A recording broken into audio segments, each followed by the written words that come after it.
Salut tout le monde et bienvenue dans cet épisode 2 de Candace Owens que nous allons débriefer. Alors moi je l'ai regardé hier soir en anglais, je ne l'ai pas re-regardé depuis, donc je vais le regarder une deuxième fois avec vous, ça va être sympa avec tout en français. Cette fois, je vous ai trouvé des sous-titres qui vont aller beaucoup plus lentement que la dernière fois. Vous voyez, c'est ma deuxième vidéo, donc on essaie d'améliorer. Donc vous allez bien avoir le temps de comprendre ce qu'elle dit, parce que c'est vrai qu'elle débite très vite Candace Owens. Il faut savoir que dans cet épisode, il y a des choses super intéressantes qui parle du médecin chirurgien esthétique de Brigitte Macron, qui parle également à la fin d'une lettre de menace qu'elle a reçue, qu'elle va lire en direct sur l'épisode. Donc c'est bien pour prouver qu'elle reçoit des menaces claires de la part de l'Élysée, qui sont extrêmement graves. Et à la fin, elle va même se donner le luxe d'insulter le président de la République française. Donc on commence l'épisode ensemble. Comme d'habitude, je vais m'arrêter en cours de chemin pour essayer de commenter ce qu'elle dit. Je ne suis pas un expert dans le domaine, je vous le répète, je découvre cette série en même temps que vous. Donc les choses que vous voyez, moi je les vois également. Alors ok, j'ai regardé hier pour une première fois en anglais, mais ça fait pas de moi un spécialiste. Donc j'ai le même œil que vous sur cette affaire. Donc je vais juste vous commenter ce qu'elle dit. Et voilà, on va regarder ça ensemble. Let's go! All right, guys. So we delayed the second installment of the Becoming Brigitte series because after announcing that we were going to air the episode on our CandaceOwens.com website, we underwent extensive DDoS attacks all weekend. Essentially, our servers were being overwhelmed. Then yesterday evening, we received a second strongly worded letter from the Élysée Palace from Brigitte and Emmanuel Macron. This time, it's a very brief letter, which we are going to show you in its entirety later on in the show. What can we say other than the Macrons sure are not behaving like a couple who have absolutely nothing to hide? So let's figure out why they are behaving the way that they are. Welcome back to our Becoming Brigitte series. Alors, vous voyez, l'introduction, elle est claire, elle a reçu des menaces supplémentaires. Il faut également savoir qu'elle a eu énormément de cyberattaques. Alors, ces cyberattaques, elle ne les a pas prouvées, donc à prendre avec des pincettes. Mais en tout cas, les lettres, elles sont réelles. C'est la deuxième qu'elle reçoit. Je vous ai dit, celle qu'elle a reçue là, elle va la lire à la fin de l'épisode. Donc, Candace Owens, aujourd'hui, est une vraie menace. Et moi, ce qui m'importe dans cette histoire, c'est pourquoi Emmanuel Macron, aujourd'hui, ne fait pas des déclarations, ne montre pas des photos qui mettraient fin à cette polémique. D'accord? Parce que Emmanuel Macron a en son pouvoir aujourd'hui le moyen, normalement, de mettre fin à cette polémique. Ça sert à quoi, en fait, d'aller envoyer des lettres de menaces, de diffamation à Candace Owens si elle te pose une question simple à laquelle tu peux donner une réponse qui mettrait fin à toute cette polémique? Moi, je pose ça là. Pourquoi les Macron agissent-ils ainsi? Et je suis complètement d'accord avec Candace Owens sur ce principe. Continuons.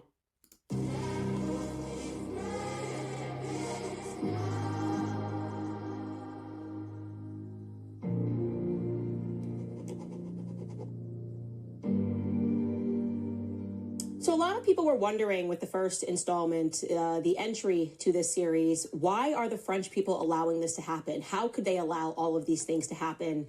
And you're probably wondering how on earth Brigitte and Emmanuel Macron have pulled this off, essentially this mass suppression of the press so that none of us were even aware of all of this weird stuff happening in their country. How is it that Emmanuel Macron, who was virtually unknown to the public a year before he came into power, managed to scuttle the campaign of Francois Fillon, the man who was a shoo-in essentially for the presidency? How did he do all of this? Well, for English speakers, it's a bit like the rise of Barack Obama. Sure, yes, Barack Obama was a senator and he therefore was involved in politics to some degree, but his ascension into the presidency did sort of in many ways come out of nowhere. Except Barack Obama was not married to someone who was more than 2 decades older than him. Emmanuel Macron, just to be very clear, I will state this again and again, was just 14 years old when he appeared in a school play at his school called La Providence. Brigitte, at that time, was a teacher at the same school who ran a theater workshop, okay? She was, in fact, 39 years old at this time and allegedly married with 3 children. One of her... Ce qu'elle vient de dire là, il est extrêmement important. Je vais vous expliquer pourquoi. Parce qu'en fait, Candace Owens, en plus de donner des informations qui sont factuelles, parce que là c'est un fait, hein, le fait qu'Emmanuel Macron avait 14 ans quand Brigitte Macron en avait 39 quand ils se sont rencontrés pour la première fois, il faut quand même que vous sachiez qu'il faut lire derrière les lignes. Candace Owens, quand elle explique ça, ça veut dire qu'en fait il y a des points juridiques qui disent qu'en gros, si ils se sont rencontrés à cet âge-là, à cette époque, en fait Brigitte Macron avait une influence importante sur Emmanuel Macron du fait qu'elle était son professeur. Il faut savoir qu'en termes juridiques, quand tu es en gros soit un professeur, soit un entraîneur de sport, etc., tu exerces une influence sur l'enfant. Et ça veut tout dire. C'est-à-dire que quand Candace Owens, elle met ça sur le tapis dès le début, c'est qu'elle estime que Brigitte Macron s'est servie de son influence sur un enfant influençable pour lui mettre le grappin dessus. Ce qui voudrait dire qu'en termes juridiques, c'est un détournement de mineur fait à cause de l'influence de Brigitte Macron. Il faut vraiment que vous lisiez derrière tout ça parce que il peut y avoir une bataille juridique derrière et c'est tout ce qu'essaye de prouver Candace Owens. C'est que juridiquement et légalement, tout ce que font les Macron est complètement illégal. On continue. Lawrence was the same age and therefore in school with Emmanuel Macron, okay? So the story goes that she saw him perform in a play and she was just swept away, eventually unwilling to resist her feelings for the much younger prince. So much so that she eventually divorced her husband. She broke up her family because of this. Of course, this is objectively a very creepy story. So how on earth did they sell it to the French public? That's where we need to begin here.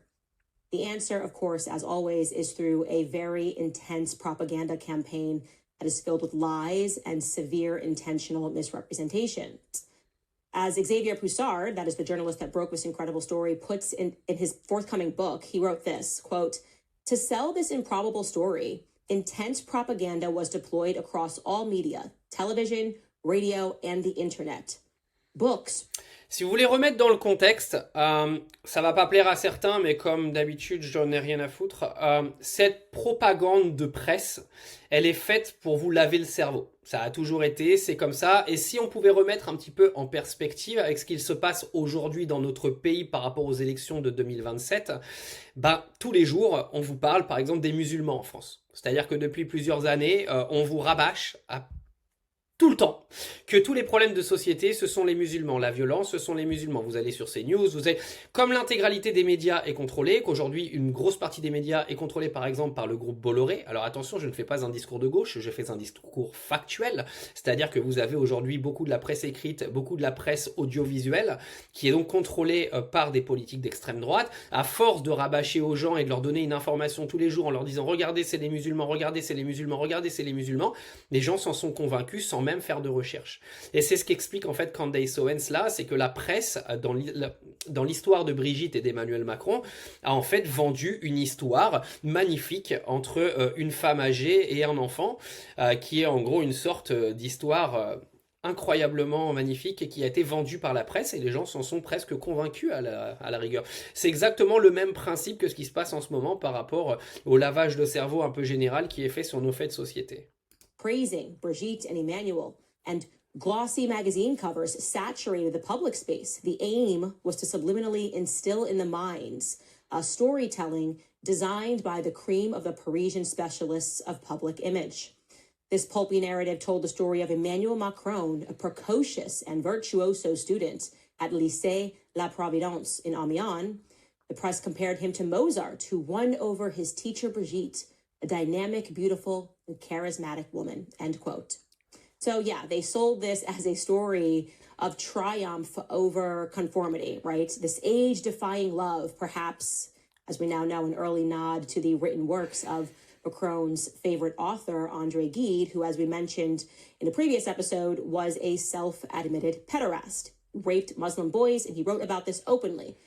And despite this, he would wind up, or at least his book would wind up, in Emmanuel Macron's first presidential portrait. Incredible. Alors si vous n'aviez pas suivi le premier épisode de Candace Owens, le bouquin que vous voyez qui est entouré est un bouquin de André Gide, et André Gide était en gros quelqu'un qui expliquait que dans la fin du 19e siècle, il se rendait donc en Afrique du Nord pour aller avoir des relations sexuelles avec des enfants mineurs musulmans. Donc c'était à l'époque où on avait la colonisation, etc.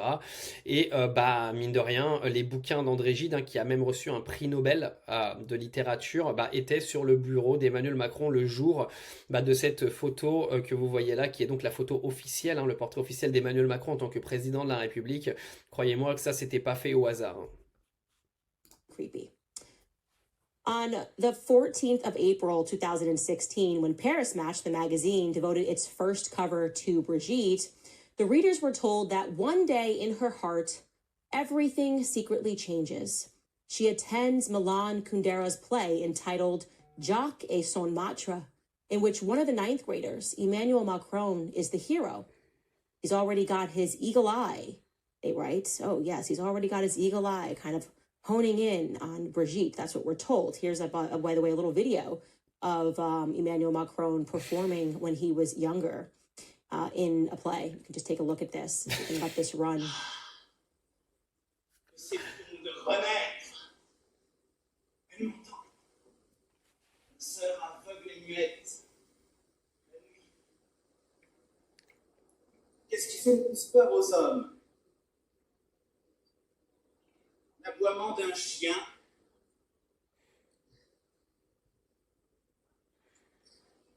L'ombre d'un homme.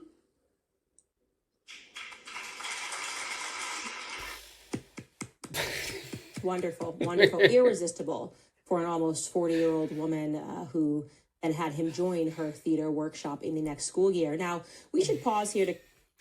C'est quand même assez drôle cette affaire parce que pour ceux qui suivent un petit peu l'actualité, qui suivent mes comptes, ça vous rappelle rien ce passage d'Emmanuel Macron là qui est absolument ridicule au passage, excusez-moi mais c'est absolument ridicule. Ça vous rappelle pas un certain Volodymyr Zelensky tout ça, hein, un cher acteur qui est devenu président non, moi je pose ça là, c'est tout. Hein.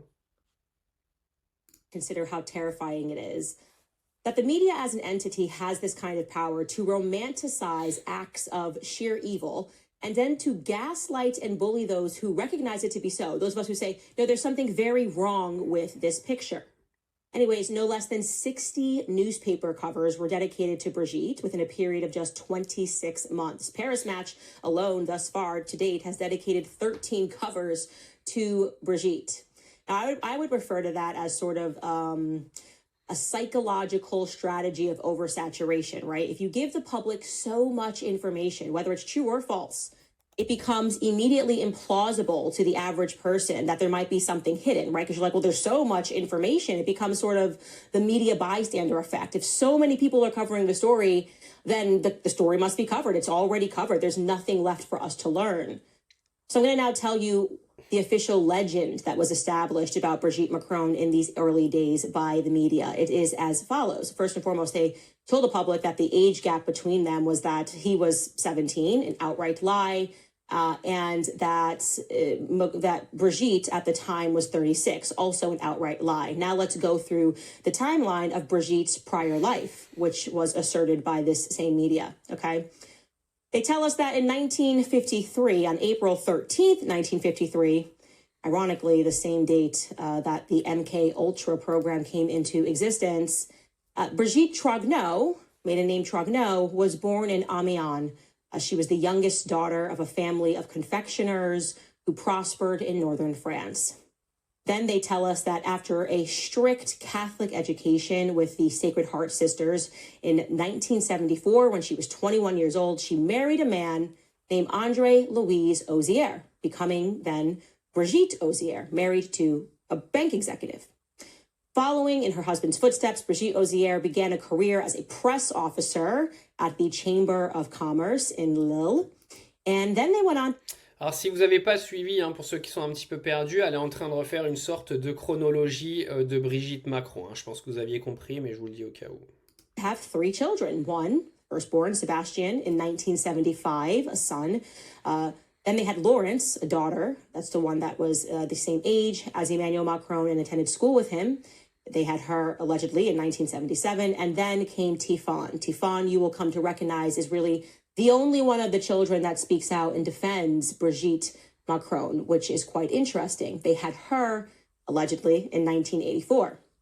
And then the story goes that after becoming this press officer and working there at the Chamber of Commerce, she decided to switch to teaching at some point in the mid-1980s, first in Strasbourg as a literature teacher at the Lucie Berger Protestant College, then, of course, at La Providence, the Jesuit college back in her native Amiens, because her and Emmanuel Macron are from the same place. So in 1991, she went back there. And of course, while she was there, she fell head over heels in love with the brilliant student, Emmanuel Macron. Now, this entire story was being painted absent any pictures, right?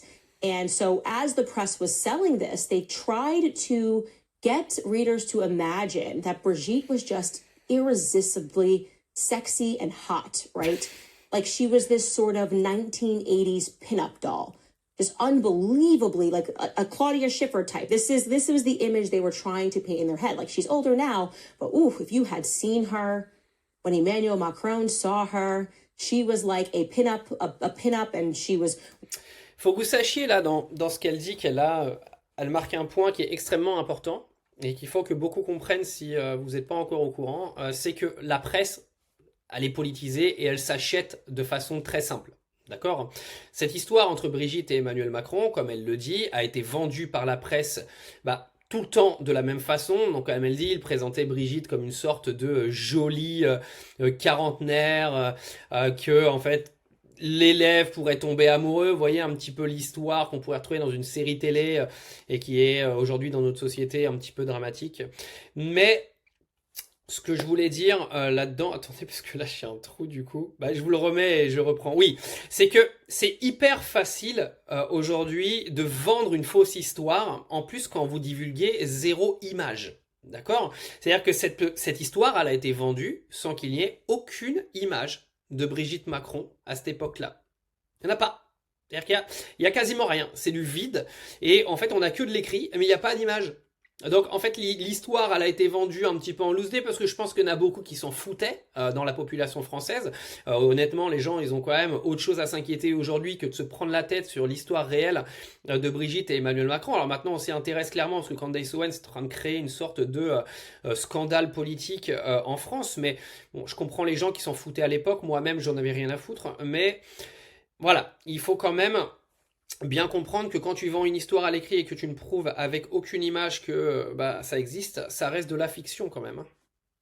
Wearing short skirts. They talked about how she used to wear skirts and how all the boys were just drooling over her. All of these boys who happened to be going through puberty at the school, fantasizing about this hot Claudia Schiffer type teacher.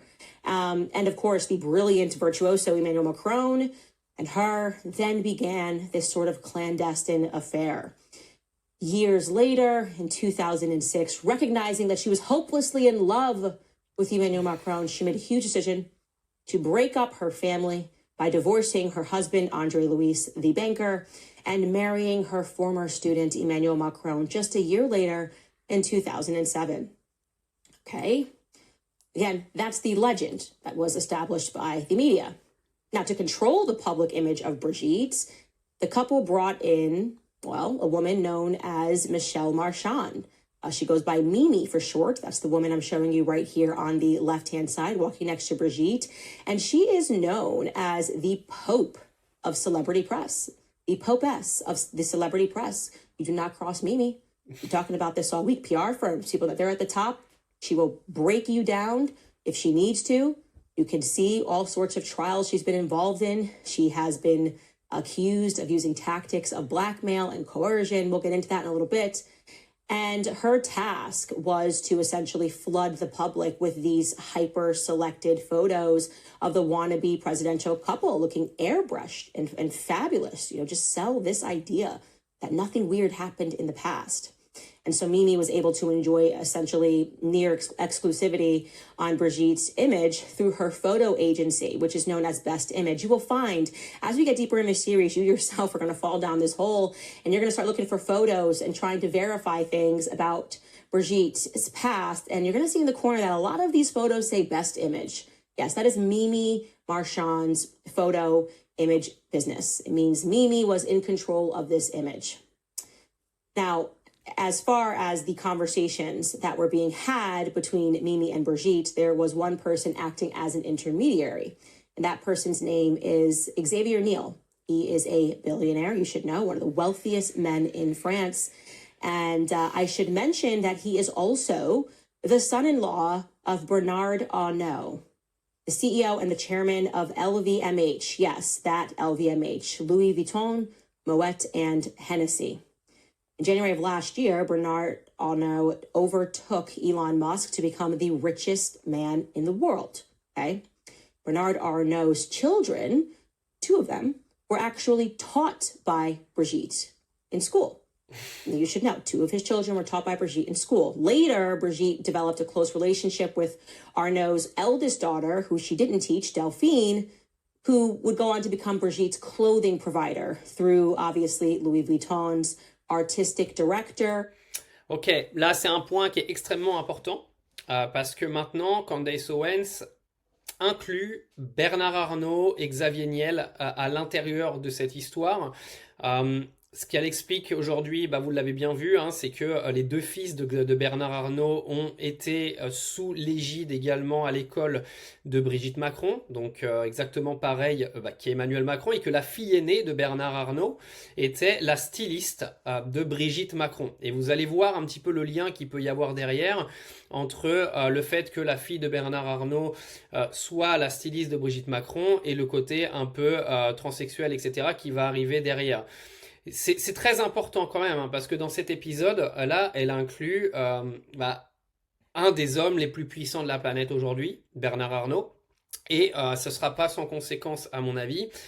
Je pense que là, Candace Owens, elle va se créer encore plus d'emmerdes que ceux qu'elle a déjà.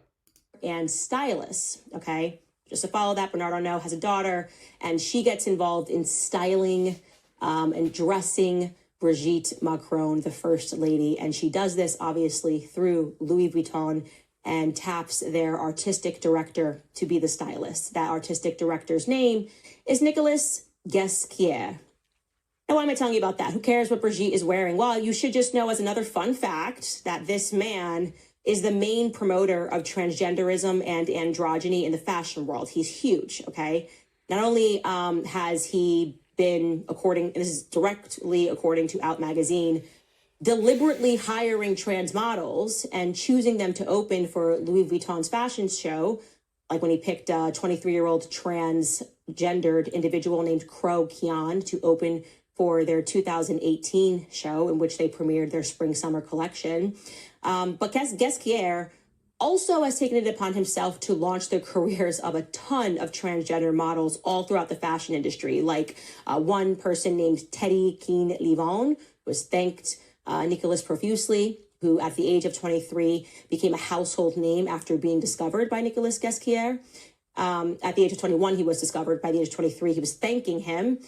And so this is just the person that's dressing Brigitte. I digress. So what? Okay, Brigitte's stylist specializes in transgenderism in the fashion world as a creative director for LVMH. Coincidence, you could say, right? Fine, okay.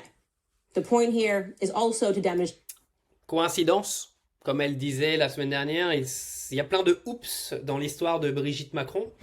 Donc comme par hasard, le directeur artistique qui donc gère LVMH et qui s'occupait de Brigitte Macron est donc un grand spécialiste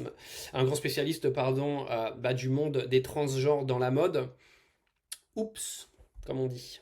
The kind of power that surrounds Brigitte, because when we consider how it might be plausible for a story this big to have been intentionally covered up by the mainstream media, well, it's kind of important to know who is the surrounding cast and how powerful these people could be. The other point is that Xavier Niel, going back to him, that's Bernard Arnault's son-in-law, who was the go-between between the wannabe presidential couple and Mimi Marchand, our Pope press lady. Xavier Niel and Mimi met through a shared lawyer because both of them have a bit of a checkered past, okay? Xavier, in the 1980s, helped develop a chat service that was dedicated to cyber sex, and it became incredibly lucrative for him. And then he became part owner of a chain of peep shows, and one of them was later found to be a front for a prostitution ring. And in 2004, he was arrested on charges of aggravated pimping. I should be clear here that those charges were later dismissed, but I do also here want to quote Xavier Poussard's book. He says this: a lot has been written about Xavier Niel, the father of the free box and the €2 cell phone subscription plan. Essentially, this is like, just to make it clear for English listeners, it's almost like Verizon bundle. This is how he became extraordinarily wealthy. Today, he is a full member of the global hyperclass, connected to all the Silicon Valley big shots and propelled by Henry Kravis to the board of directors of the powerful American investment fund, KKR. However, the role of its service, DL Free, in hosting child pornography is still too little unknown.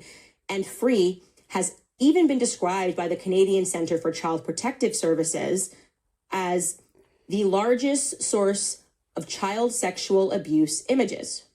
Okay. Now, you can go down that line. You can look up what the Canadian Child Protection Project Arachnid is and why they started. Encore une fois, Xavier Niel, pour ceux qui connaissent pas un petit peu son histoire, a eu des énormes problèmes avec la justice, tout simplement parce que, bon, à l'époque, il avait un petit peu révolutionné le marché et qu'il y avait énormément de sociétés qui étaient un petit peu jalouses de son succès, qui lui étaient un peu rentrées dans le lard et il avait été condamné à de la prison, etc., etc. Xavier Niel a un passif énorme. Concernant la dernière information qu'elle a donnée sur le ministère au Canada, je vous invite à aller faire vos propres recherches pour aller voir si ce que dit Candace Owens est vrai. Je vous avoue que moi j'ai pas été faire cette recherche-là, j'irai la faire après. Allez, on continue. Going after this, and that's connections to Xavier Niel, but that's not what we're here to talk about. I'm here to tell you about how he met Mimi Marchand through a shared lawyer because she was serving time, Mimi Marchand, after being accused of various things. She had racked up a string of suspended prison sentences in the 1980s and spent 2 years behind bars awaiting trial over her involvement with her gangster boyfriend, who is identified in her biography as Hafid, even though eventually she was not convicted. And then eventually Xavier Niel gave her money to save Best Image. Then in 1998, she was handed another 3-year suspended sentence over another former boyfriend and a whole drug dealing operation. And through that, Xavier helped her out financially, of course, in 2024, when he saved her photo agency again, Best Image. And in turn, for him having saved Best Image or helped her out, I am sure that she looks after the images of him and his associates in the public, okay? So just how central was this woman, Mimi, in creating this image of Brigitte to the public, okay? This woman who is known to be a little bit of a gangster behind the scenes. Like I said, you can look into her yourself, Mimi Marchand. In fact, I think the New York Times just did a takedown piece of her and all of her involvement. Well, just over a year after Macron was inaugurated, the president of France, Mimi had this picture of herself taken in the presidential office, making a V for victory sign with her hands. Yeah, because they were indeed victorious in having fooled the public about Brigitte. That's what. Ok, là c'est quand même un point qui est très important, c'est que cette Mimi Marchand a eu d'énormes problèmes de justice. C'est quand même, on parle de drogue, etc.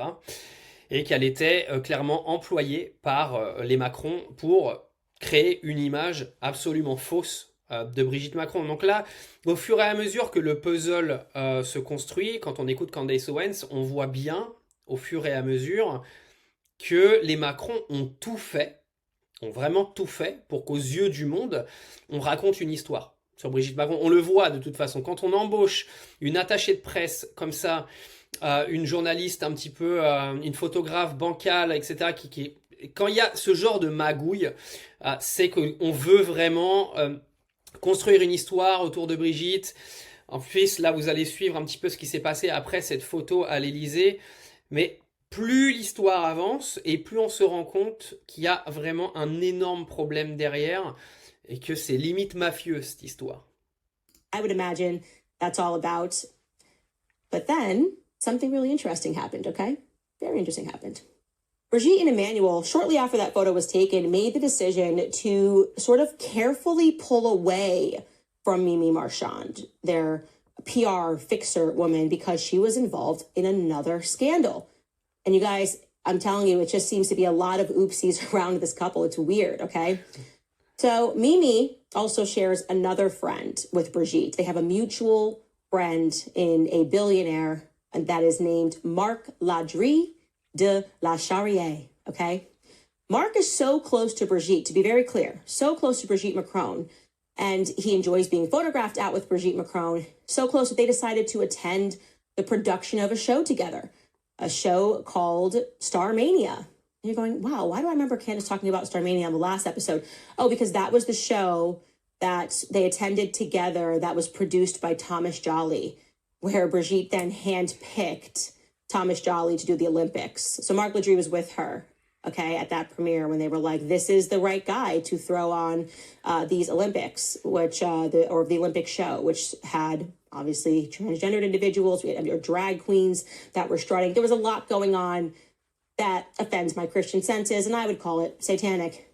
Anyways, you're probably wondering why Mimi's mutual friend with Brigitte caused a problem for the presidential couple in which suddenly they said, we've got to back away from Mimi.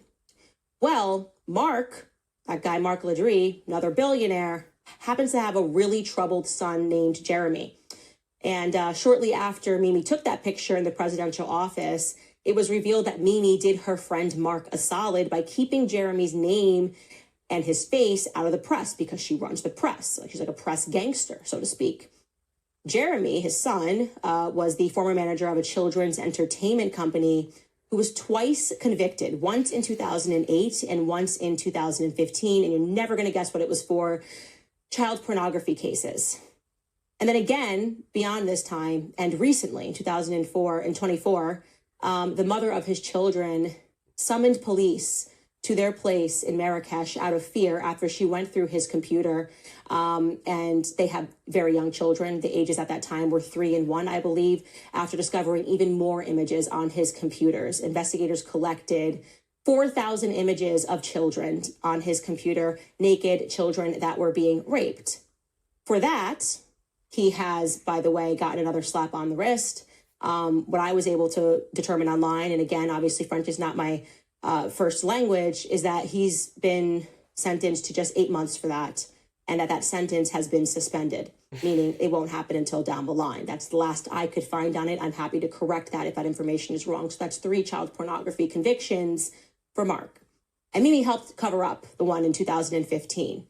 And so anyways, covering up Jeremy's tracks and that conviction was a bad look for the newly presidential couple. And so they began to pull away from her. But Mimi's kind of one of these people, like we were talking about yesterday, these PR agents that you just don't cross, okay?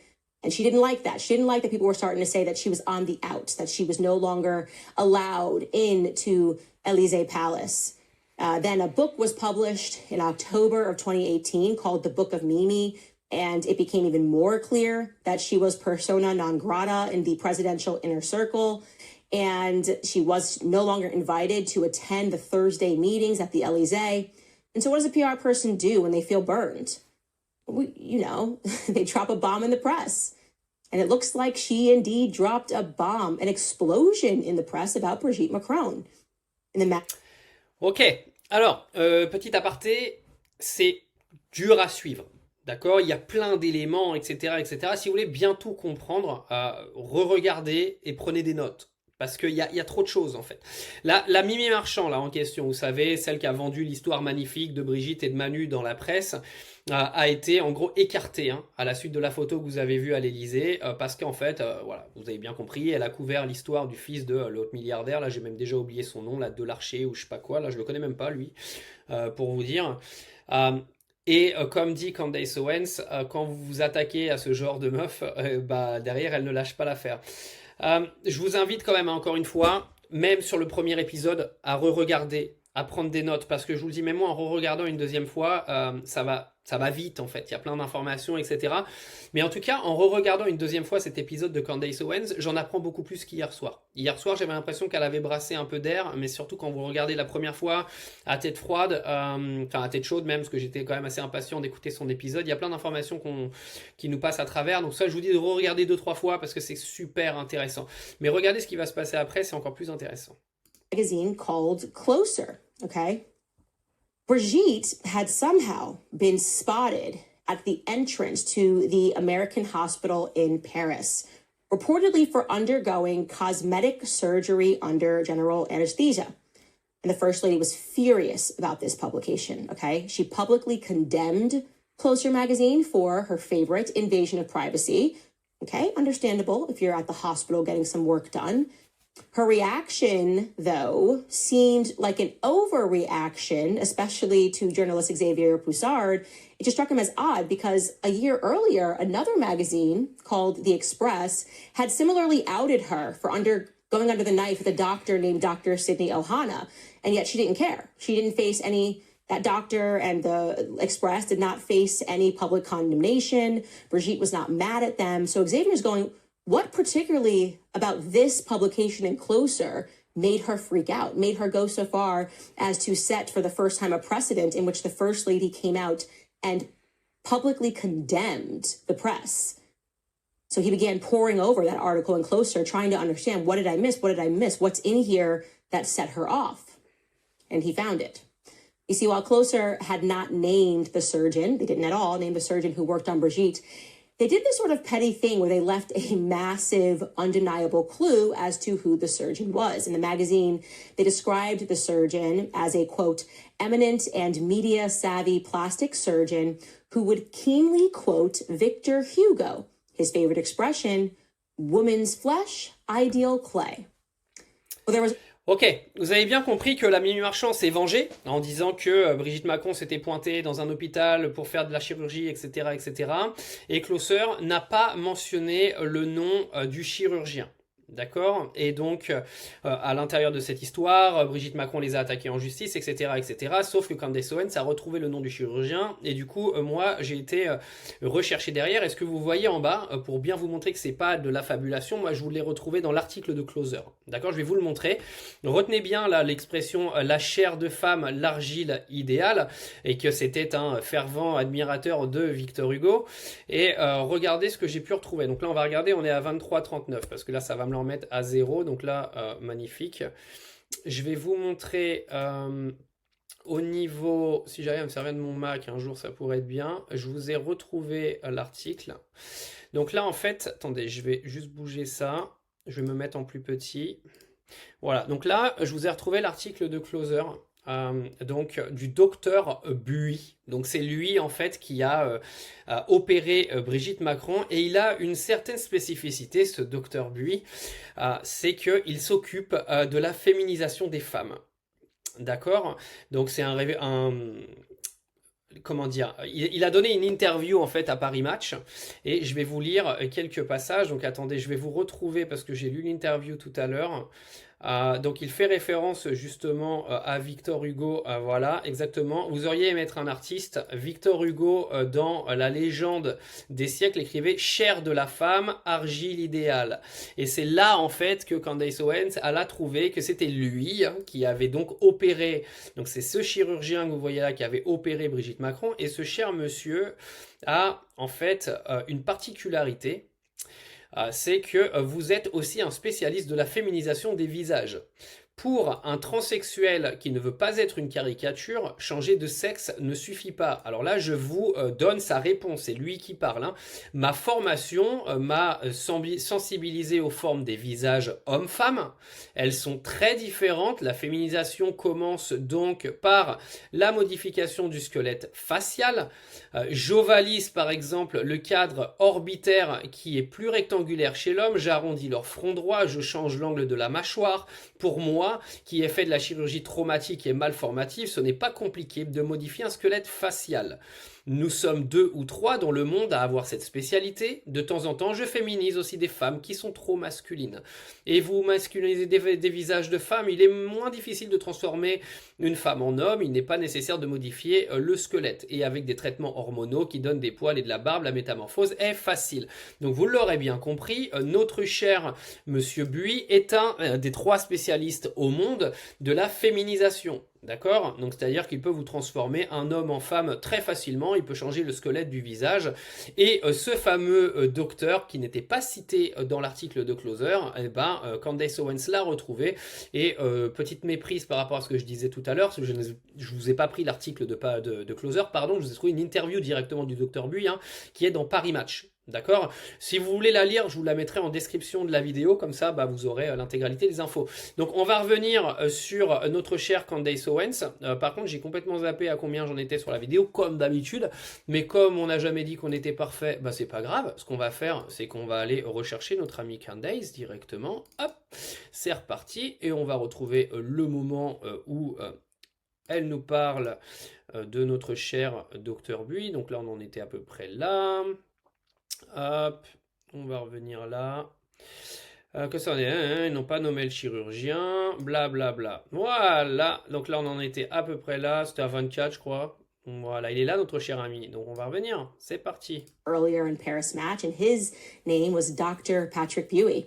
He's a plastic surgeon at the American Hospital in Paris, who in that Paris Match feature, which was entitled Operation Young Again, replied to a question that he was asked, and he said, "Woman's flesh, ideal clay."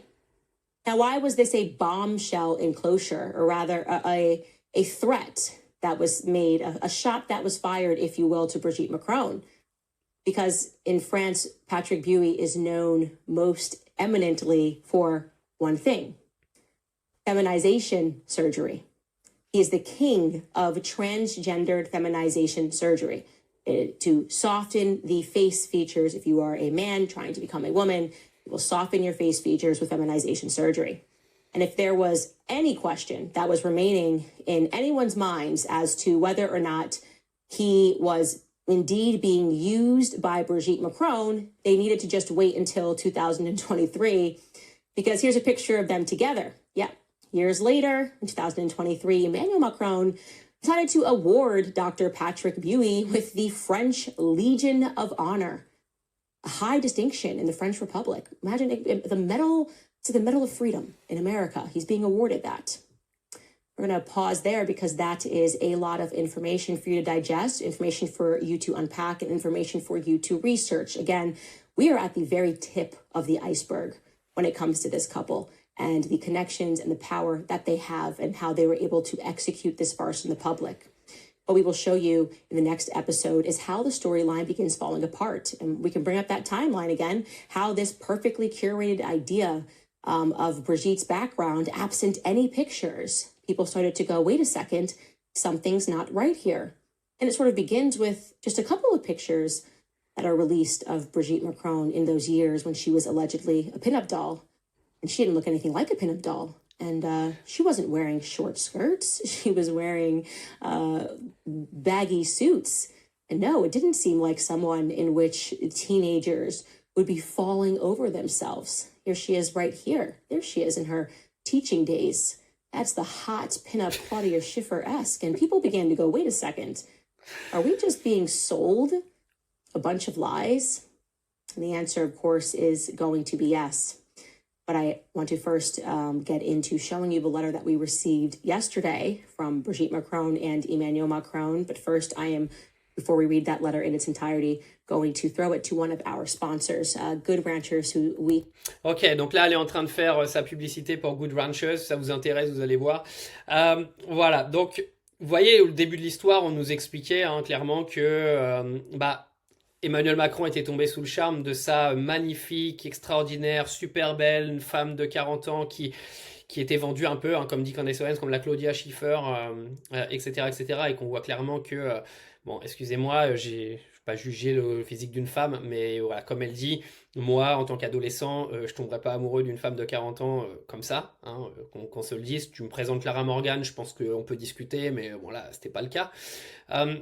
Là, dans le prochain épisode, elle va vous dire au fur et à mesure, et je sais où elle va aller clairement parce que j'ai écouté l'interview avec Xavier Poussard sur son site qui est en version payante.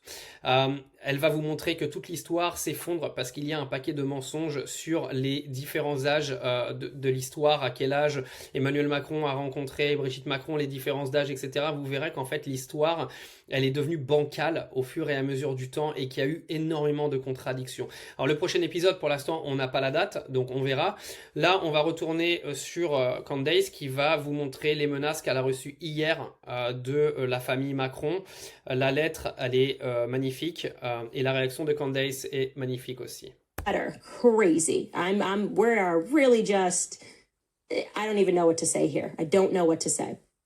So obviously, for those of you who have not checked out the past episodes, you should. We will, here on YouTube, we will put them all together so that you can see it as a series of everything that's happened with Emmanuel Macron and Brigitte Macron. They sent us a letter, and essentially in that letter, they did not address the substance of the claim that Brigitte Macron was a woman, but began to pick apart at other things that we had said and said, this could be defamation because of this could be defamation because of that. we responded to them and basically said, look, we're not in the business of lying. Candace believes that Brigitte Macron was born a biological male. We're not doing this for funsies, obviously, okay? And we're going to give you an opportunity to answer these questions, yes or no. Very simple questions. We went over it in the first episode. Questions like, did the First Lady, Brigitte Macron, give birth to 3 children? Yes or no? Was she born a biological male? Who was the person in this photo? Etc., etc. And they did not answer us at all. We gave them, I think, what would amount to 10 days, more than 10 days perhaps, to respond before we launched the first installment of our series. We got no such luck. Then after the first installment, the introductory episode, last night, we received an email from their legal team here in the United States. And I kid you not, I'm just going to read it to you in its entirety because I've realized that they're trying to assert the claim that we picked and chose what we read to you. Yeah, it was a 100-page letter. We didn't have 3 hours, and none of it answered our question as to whether or not Brigitte Macron was a man. We get that you're trying to pretend that mistakes about colorization, could amount to defamation. We know your game. So let's jump into this letter that we received, and I'll explain to you what they're referencing and what we said back to them in our letter. So you can see. Ok, avant de rentrer dans l'histoire de la lettre, il faut quand même essayer de comprendre qu'aujourd'hui, Candace Owens, elle se gave de pognon sur cette histoire. Il faut quand même enlever les doutes. Là, ce qu'elle est en train de faire, c'est 135 000 personnes qui la regardent en live. Elle se fait un blé, vous pouvez même pas imaginer. Croyez-moi, je sais ce que c'est que la création de contenu sur les réseaux. Je pense que je suis pas trop mal placé pour en parler. Elle se fait un blé de fou. Par contre, il y en a plein qui disent qu'elle fait ça pour l'argent. J'ai un peu du mal à y croire. Je vous le dis pourquoi. Parce que Candace Owens est aujourd'hui quelqu'un qui est très réputé aux États-Unis, qui gagne aujourd'hui extrêmement d'argent. Elle a, je crois, un net worth d'environ 10 millions à 15 millions d'euros. Donc c'est quelqu'un qui gagne beaucoup d'argent. Et elle peut continuer à gagner de l'argent sans s'attaquer à un chef d'État. Ce qui met sa famille à risque, ce qui la met elle à risque, ce qui risque au fur et à mesure du temps de s'empirer, qui rend sa vie beaucoup plus compliquée que ce qu'elle ne l'était jusqu'à l'heure d'aujourd'hui. Donc quand j'entends beaucoup de gens qui me disent qu'elle fait ça pour l'argent, je peux vous assurer que je ne pense pas qu'elle le fait pour l'argent, parce qu'elle pourrait se faire de l'argent complètement différemment, et elle en a déjà. C'est quelqu'un qui est riche, quoi. Vous voyez ce que je veux dire? Je pense pas qu'elle prendrait le risque de s'attaquer à un chef d'État, avec toutes les conséquences que ça peut avoir sur sa famille, juste pour de l'argent. Parce que c'est trop facile de faire de l'argent quand tu es créateur de contenu sur les réseaux et qu'elle n'a pas besoin de ça. C'était juste pour remettre ça en parallèle, parce que j'entends beaucoup de gens qui me disent oui, elle veut faire du buzz juste pour du pognon. Non, elle en a assez du pognon. Là, si elle fait ça, c'est que ça lui tient à cœur, je pense, et qu'il y a quelque chose derrière. Donc là, on va partir sur la lettre. Je vais pas non plus faire 50 000 interruptions parce qu'il y a encore 19 minutes de vidéo. Mais la lettre, c'est la lettre qu'elle a reçue, je crois, là le 3 février, elle a reçu ça, d'accord? It starts with letting us know that this is regarding, or since it's in the corner there, confidential, not for publication or attribution. I really fail at that. Then they say it's regarding false and defamatory statements about Presidential Emmanuel Macron and Brigitte Macron. They say, we write again on behalf of our clients, President and Mrs. Macron. That's the last time I think you're going to hear really about Brigitte. We were disappointed in your January 16, 2025 response to our December 3rd, 2024 letter. Despite our warnings and with full knowledge of their falsity, your client has doubled down on her defamatory allegations. We're going to get to those. And indeed expanded the scope of her defamation. We had wanted to spare Ms. Owens the embarrassment of openly confronting her false claims, but instead of doing the right and responsible thing, it seems she relishes in the public attention. So basically, they wrote me the first legal threat to spare me, you guys. They were just like, we want to help you and let you know that some things you said were wrong. And so this letter is a warning to you. How kind of this couple truly to find this in their heart. Let's keep reading.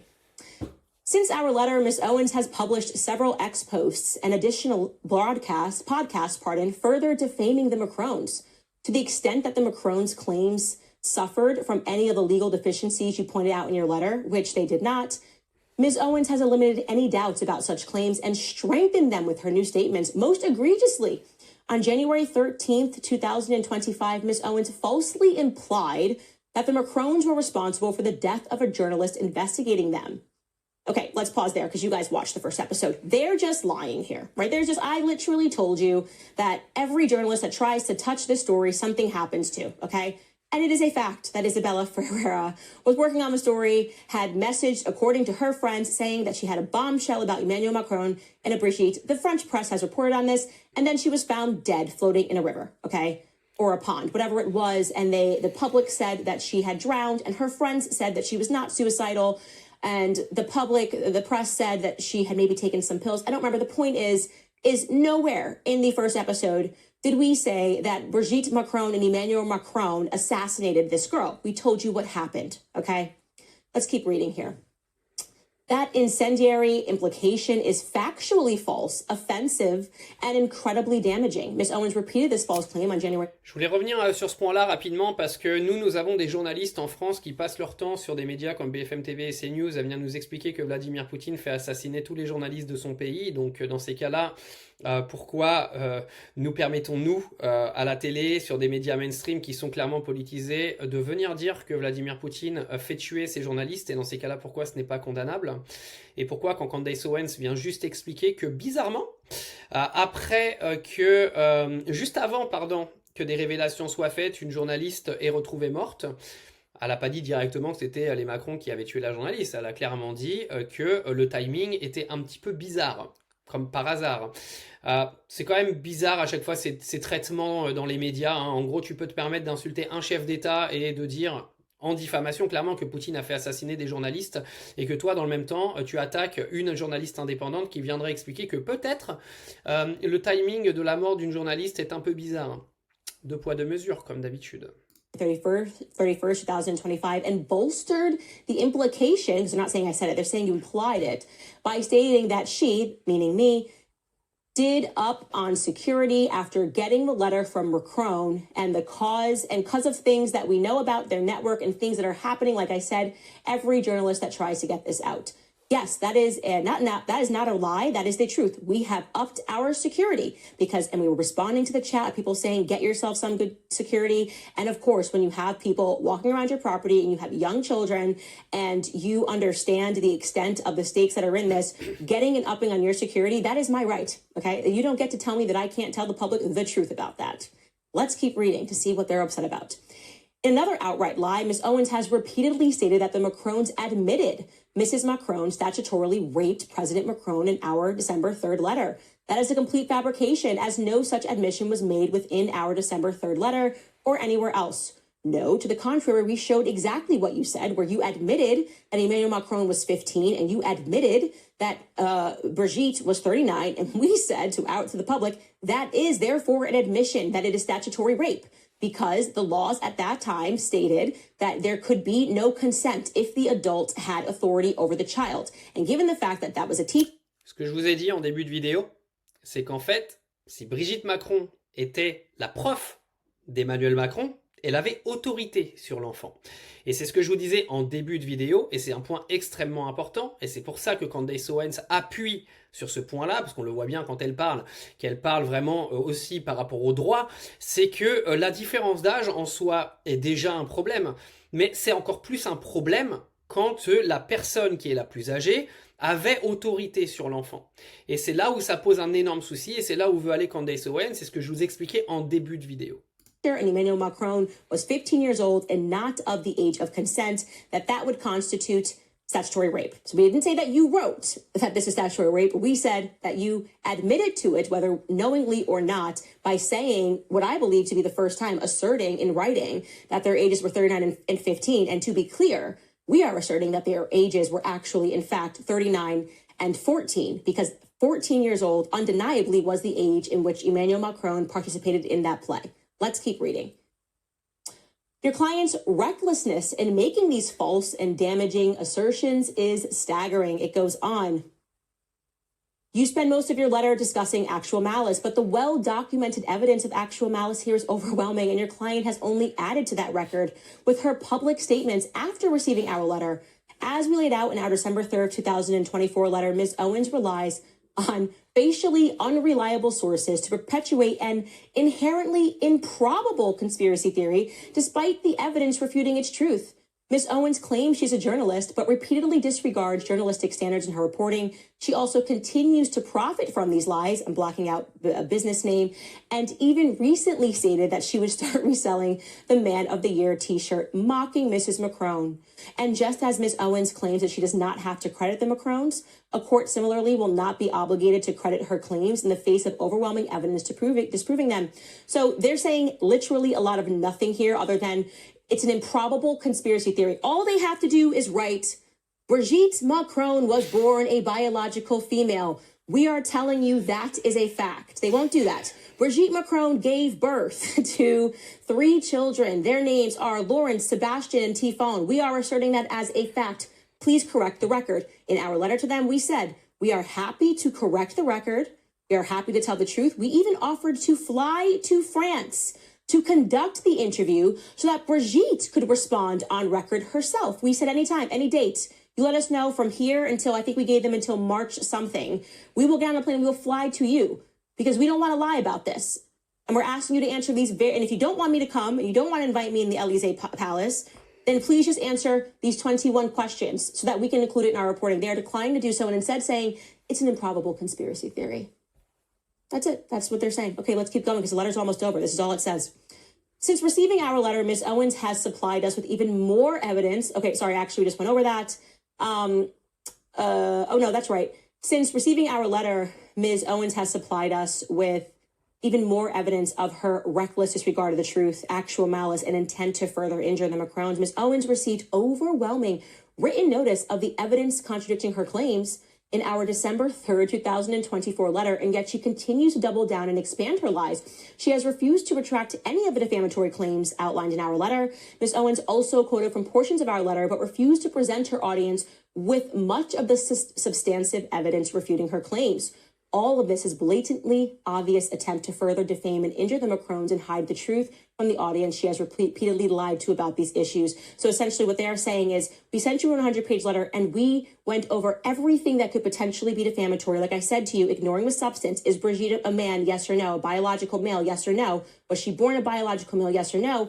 And starting to nitpick colorizations of photos. And they're actually going to list the 2 things again. So I don't need to be redundant here. They're going to list parts of a letter that were in their initial letter that we did not present to the public, which is why we're showing you this entire letter, because it's ridiculous. You're going to see exactly their pattern of not addressing the substance and always going to nitpick things that they say are defamatory. So let's keep going with this letter. It goes, Ms. Owens mistakenly believes that her false statements about the Macrons are protected by her freedom of speech and religion, or at least thinks that it will be useful to her cause to throw those terms around. Defamation is not entitled to First Amendment protection because, quote, there is no constitutional value in false statements of fact. And then they list a lawsuit, some jurisprudence there. Thus, Ms. Owens cannot publish. Alors je sais que c'est un peu long, mais c'est très important quand même de lire cette lettre parce qu'on voit clairement où veut aller le clan Macron en menaçant Candace Owens. Et il y a un point sur lequel elle a complètement raison, c'est qu'à l'intérieur de ces lettres, il n'y a rien ça parle de diffamation, mais il n'y a rien dans ces lettres qui vient nous dire Brigitte Macron est une femme, et en plus il refuse de répondre aux questions, il refuse des interviews. C'est quand même un peu bancal en fait, c'est de la menace de la mettre en procès, mais elle va en faire un avion en papier, elle va le lancer, puisque de toute façon pour la mettre en procès, il faudrait que eux se pointent aux États-Unis et que en gros l'affaire irait tellement loin qu'il faudrait de toute manière que Brigitte réponde aux questions de Candace Owens pour prouver que c'est de la diffamation. Et il est là le piège de Candace Owens sur les Macron, c'est que en cas de procès, Brigitte va être obligée de répondre. Et c'est là que Candace Owens aura gagné si elle est sûre à 10 000% que ce qu'elle avance est vrai. Donc là, je peux vous dire clairement, quand je vois un petit peu le déroulement et comment les avocats répondent à Candace, etc., qu'ils sont en flip total, qu'il y a quand même une sorte de doute sur les marches à suivre prochainement. Pour l'instant, honnêtement, je vous le dis, on va écouter la fin de la lettre, mais Candace Owens a 3 points d'avance. Elle mène 3-0 à la mi-temps. Sur tous les points de vue, elle est en train de dominer le combat là. Here it comes, guys. An accusation that she knows has no evidence behind it as a fact to fit her desired storyline, and then cloak herself in the First Amendment. A defamation claim premised, in part, here we go, on Miss Owens's false claims that the Macrons are involved with a satanic cult does not implicate any religious belief where no such group even exists. So they're saying here, and this guilty as charged. They did a whole segment in their first letter about me speaking about satanic and cults, implying that they were in a satanic cult, and they're saying that that is defamation. To talk about Satan, talk about satanic cults is a form of defamation. And they're asking me to correct the record. And I'm saying I'm not doing that because as a Christian, okay, I know that satanic cults do actually exist.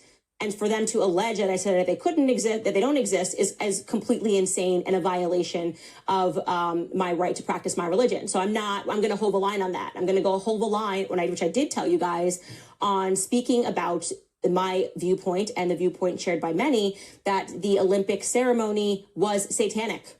That is, even the main participants, Barbara Butch, okay, the lesbian who's at the center of that, laughed about the New Testament in her Instagram story and then pulled it down.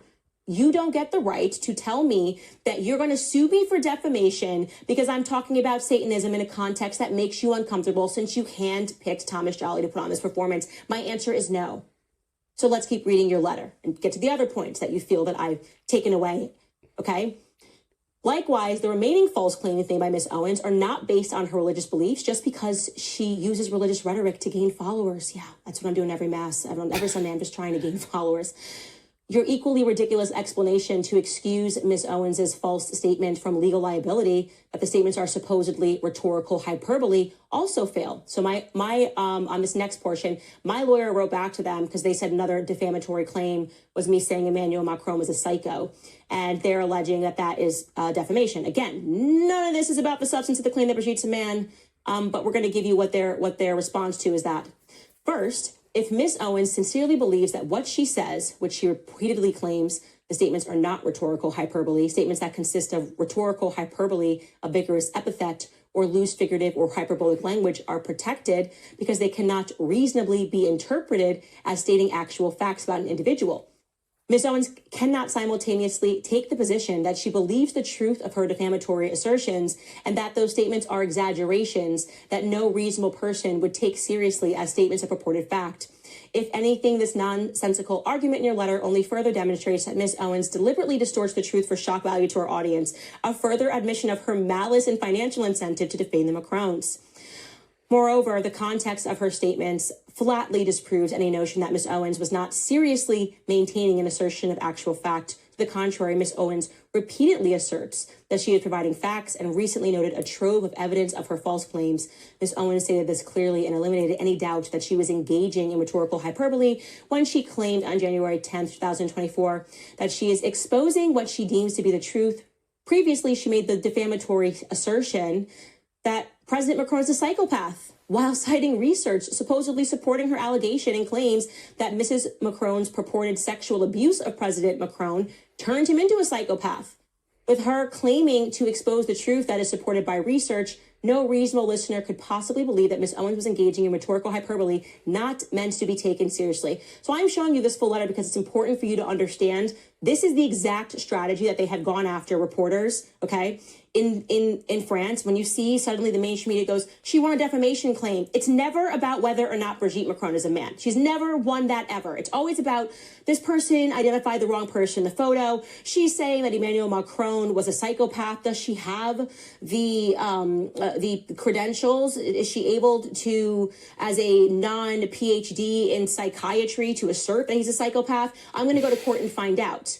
And then when they win and they get like a civil harassment charge, then their media, who I just explained to you in this episode how they control that media, rushes to print that she won a defamation suit.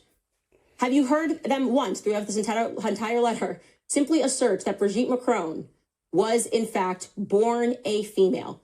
Have you heard them assert that Brigitte Macron did not, the current first lady, transition? No, it's petty little claims. This is just the end of the letter here. I'm not hiding anything from you.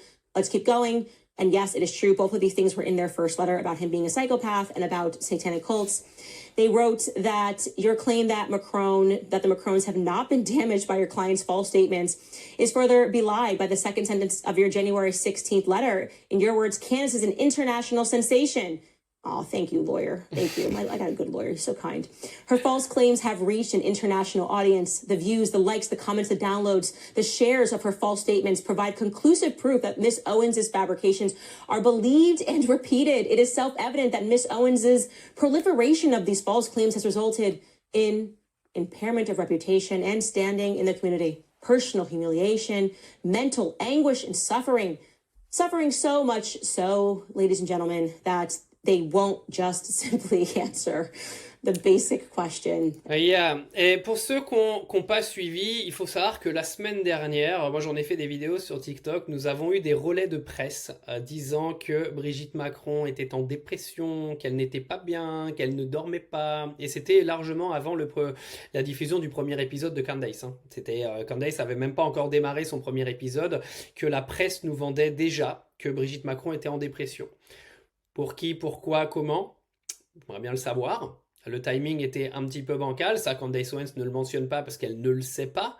Mais gros, quelques jours avant que Candace Owens diffuse son premier épisode, la presse avait déjà trouvé des sujets d'angoisse et de dépression de Brigitte Macron. Très étrange. We are asking, are you Brigitte Macron? Were you Brigitte Macron born a biological female? Circle yes or no. Please stop with these letters. Please. Anyways, it wraps up by them demanding this rather bizarre demand. Lastly, your letter did not acknowledge our legal hold demand. For your convenience, we repeat it here. Till these issues are resolved, please ensure that your principals and all of your sources are preserving and retaining emails and text messages, audio, visual recordings. Yeah, okay, dummy, it's all here on YouTube, okay? Like, oh, what do you think we're hiding? We've already asserted what we think. I've said it 1,000 times. I believe Brigitte Macron was born a biological male, okay?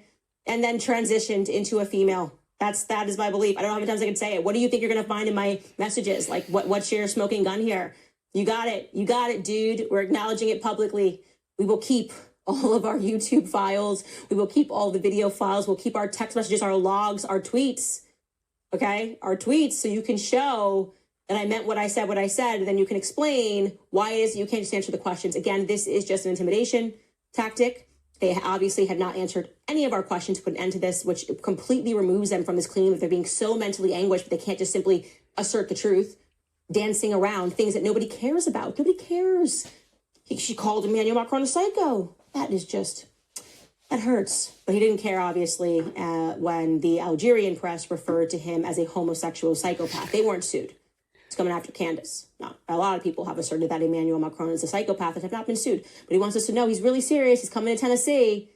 I think, do it. Stop wasting your time with these letters. Go. File the lawsuit, okay? The entire world wants to know the answer to the question. And I believe I already know the answer to the question. Like I said, we are peeling back the layers of this onion very slowly, helping people to understand who is in your circle, how we were able to pull this off, how you were able to gaslight the entire world, which you're doing right now, okay? Because this is what you do. We're going to reveal your legal strategy of not addressing the elephant in the room as you complain about things around it. Oh, gosh, well, she said psycho. She said, oh, he's a psycho. How could she say that? He's so hurt. He's anguished. You're pathetic, Emmanuel. Okay, you're absolutely pathetic. This letter is pathetic. So when you send me back a letter and then quote me saying that it's pathetic, just know I'm going to stand by that too. Okay, I believe in Satanism. I don't think it's a figment of anybody's imagination, first and foremost. So good luck with that in American court, especially in the South, where people still have faith, you know. And good luck trying to prove that you're not a psycho when tons of people have purported in the press that you are psychopathic and that they saw that during COVID. Tons of people wrote about that, about your mental condition, and you will never, ever, ever get me to transform my opinion that you were groomed by the person you eventually married in 2007, Brigitte Macron. I believe she's a man. How many more times can I say it? How many more ways can I say it? Should I say it in French? Parlez-vous français? Should I learn a little bit of French to say it in another way? This is just getting ridiculous, okay? The entire public is now paying attention, Emmanuel and Brigitte, and I know you're staying up late to watch this at the Élysée Palace, probably all in a room. You're probably standing next to your next PR agent now that you've sunk Mimi because things were becoming apparent about her history. I know that you're worried about this, not because of somebody calling you a psycho. How thin-skinned could a G7 leader get, okay? But you're worried about the substance, and we're going to get to the substance, and the entire world is going to watch us do it. So I conclude this, Mr. and Mr. Macron, by thanking you for promoting this series in the only way that you know how, by crying like little babies publicly and thinking that I'm going to keep this private or secret. I believe in radical transparency. I tell my followers everything because I view them as friends. I don't even view them as fans. I view them as people who, like me, are concerned citizens who have a right to know who the hell is running our countries. It's that simple. And I'm very concerned about who is running your country. I'm very concerned about it. I'm very concerned about their ties to the American media. And I'm very concerned that most people in the world are just hearing about this story, which is demented, okay? And it gets more demented every episode, so we're not going to stop. And whoever it is behind the DDoS attacks, you're not going to be able to stop this. For those of you that are watching, we ask you to support our work as independent journalists. Ok, on est au bout là, elle finit avec des pubs voilà, pour acheter ses services. Encore une fois, je suis pas là pour faire la pub de Candace Owens, mais elle fait un contenu qui est assez énormissime, donc si vous voulez aller l'encourager, elle a des abonnements sur son site qui vous donnent accès à d'autres interviews. Moi j'ai pris l'abonnement à 16,99€, 17€. Si j'ai eu du coup l'interview qu'elle a fait avec Xavier Poussard, qui est très intéressante également, qui je pense sera introduit dans pas longtemps. Que retenir de tout ça? C'est qu'elle est en train, comme elle disait à la fin, d'essayer de dessiner tout le cercle des gens qui entourent Emmanuel Macron, des gens qui ont tous un lien, mine de rien, avec le monde trans, avec le monde un petit peu, comme elle le dit, satanique. Alors moi, je me suis jamais réellement intéressé à toutes ces histoires de satanique, etc., etc. Dites-moi en commentaire si vous croyez à tout ça. Au passage, abonnez-vous à la chaîne, mettez un pouce bleu, ça encouragera mon contenu, parce que là on est sur 1h10 de vidéo, je peux vous dire que mine de rien, moi j'ai un peu mal au crâne. Mais ça devient de plus en plus intéressant, la fin de la vidéo montre à quel point elle est déterminée à faire tomber Brigitte Macron et Emmanuel Macron. Les menaces répétées des avocats de Macron sont de plus en plus ridicules et vont plus... lui donner de grain à moudre qu'autre chose. Je pense que ça sert à rien d'enflammer encore plus Candace Owens aujourd'hui. Sachant que, comme je vous disais, je pense qu'ils sont complètement bloqués parce que s'ils veulent la mettre en procès, ils vont devoir venir aux États-Unis et répondre à des questions auxquelles ils ne veulent pas répondre.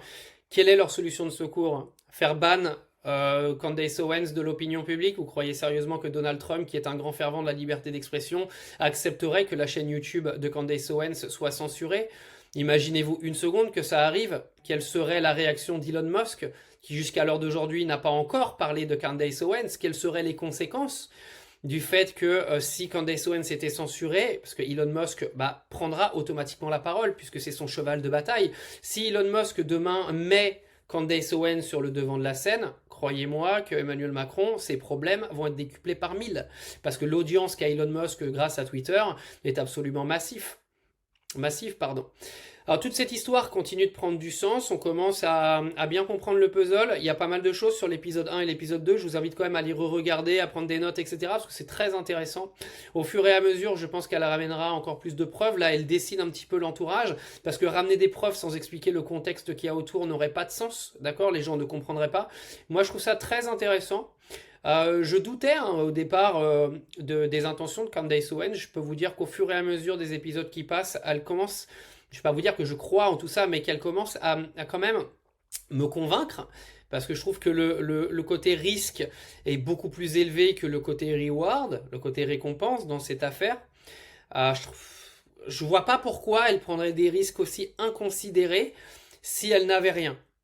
Vous voyez, et cette histoire aujourd'hui du chirurgien que je vous ai lu dans Paris Match est quand même un point extrêmement important et montre vraiment, je sais pas pourquoi Brigitte Macron a été voir ce mec-là, sachant qu'il y a des chirurgiens plastiques partout. Si c'était juste pour faire une chirurgie plastique pour paraître plus jeune, d'accord, mais pourquoi lui? Est-ce que je veux dire, il y a trop de coïncidences qui deviennent de plus en plus grosses. On va suivre le prochain épisode. Elle n'a pas donné de date, donc on ne sait pas, ce sera sûrement la semaine prochaine. De toute façon, je vous tiendrai au courant sur TikTok. En tout cas, bon visionnage. J'espère que cette vidéo vous a plu. N'hésitez pas à mettre en commentaire vos remarques, etc. Sur la qualité de la vidéo, mais également sur cette affaire. Et puis, écoutez, on va suivre ça avec les popcorn. Je vais essayer d'acheter des meilleurs popcorn que la dernière fois. Je vous souhaite à tous une bonne journée. N'hésitez pas à rejoindre tous mes réseaux, que ce soit sur Insta, que ce soit sur YouTube, à liker, abonnez-vous, etc. Et sur TikTok, bien sûr. À bientôt.